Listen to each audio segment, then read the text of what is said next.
Hello and welcome back everybody to the channel. Was going to do another quick video here for you. So there's been a lot of discussion about real war, simulation, realistic. Some people have said I should play in real war and simulation a lot more, which I agree. I actually do agree with you on that one. But here's the issue with that one. When I'm in simulation of real war and I'm trying to start around so many people in multiplayer, that's generally what makes this game shine is the multiplayer, I feel like. So many people are scared of simulation of real war, where I can't get a very good match. It feels like going sometimes to save my life. But if you do get one, here's what I would recommend.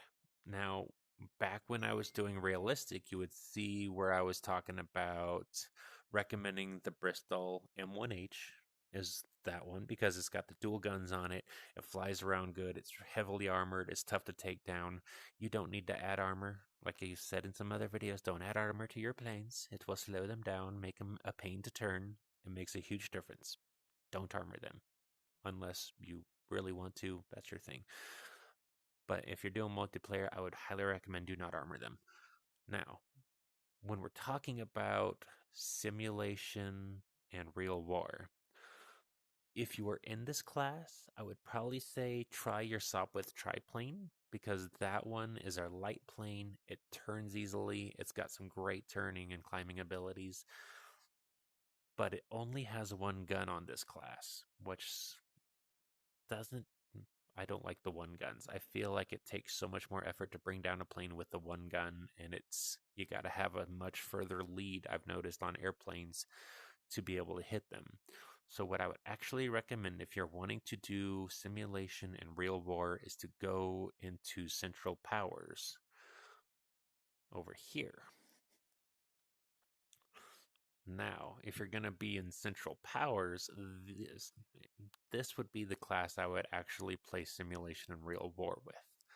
I would recommend doing the Albatross, the D2, not the D3. I'm going to go down here and I'll show you why. So the Albatross D2 has the dual guns that I was talking about. We love the dual guns. It has a lot of flares on it. It has really good turning, climbing abilities, and it's a pretty quick plane as well. Don't do like the C3, as tempting as it would be, because it's a 3 and 3 is better than 2. No, no, no. Now, you see here, it does have the dual guns, which is nice, but the turning is doing a 59%, and the climbing is 7 meters per second, I believe. Whereas the D2 can do 80-degree turning. This is non-upgraded, okay? Not upgraded. Climbing is 10.5 meters per second. Max speed is a little higher on the C3, but overall you want to be able to turn, be light enough, and be able to dogfight efficiently in simulation and in real war. Now, if we're talking about these guys, still pushing, it looks like 80-degree turning with the 10.5 on the climbing. So it does do really well on that one as well. And like I said, don't do the armor. Keep the armor off of there. And also kind of wanted to explain some of the functionalities of it. So if we're going into real war or simulation, let's do simulation. Just because it has the same functions with gravity and you want to keep it from stalling out. As you see, there's this little yellow V thing that's following your actual target system here. Or your crosshairs, basically. Your little dot, that's the crosshairs. So where the yellow is where your plane is trying to travel to, or where gravity's taking it, or the drag of it is. So you could be pulling really hard, and you're going to see that guy go way down here. Your plane is actually trying to pull down a lot further from gravity. As you can see here. Making it a little harder to turn. So you want to have good control of that right there is what's going on. So try to say, like I said in the other videos, aim just in front of them just a little bit to be able to hit your planes. And as you can see, they're a little more drastic here. Stopper guns. They're a little more drastic with their maneuvers, which is fine.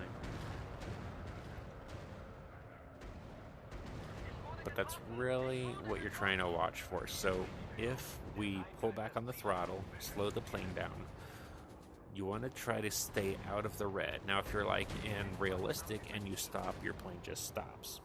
Not a big deal. In simulation or real war, it's not going to stop. It's actually going to fall. So now we're not moving, but we are going to fall, and it's going to pull the plane down. So you want to keep your throttle up where it's out of the red, and if it hits the red, that means you're going too slow. Your plane is going to it's going to drop. It's going to get drag or whatever. It's not going to keep up. Same thing here. If you're one of those guys that likes to hold your throttle full all the time and your engine overheats, it's going to have that same thing. Once your engine overheats, it's going to stop the engine.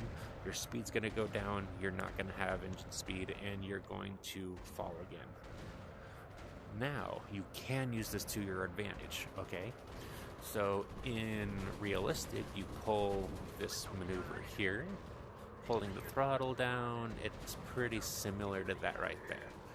But if you are wanting to, you can simply, I'm doing horrible at protecting these guys. Will explain this. I'm so sorry, Bridge. But now, say if you want to do some evasive maneuvers, this is really where the fun is at. So when you're trying to do your rolls and everything like that, don't be afraid to pull back on your throttle. It'll stop it real quick, but you'll like hold still, be able to barrel back and forth real quick with very minimal loop, I guess. You'll be able to just turn around real quick and get right back into the fight. If you got someone right behind you, for an example. Say like this plane. Brakes, go right back over, and now we're right on top of them here.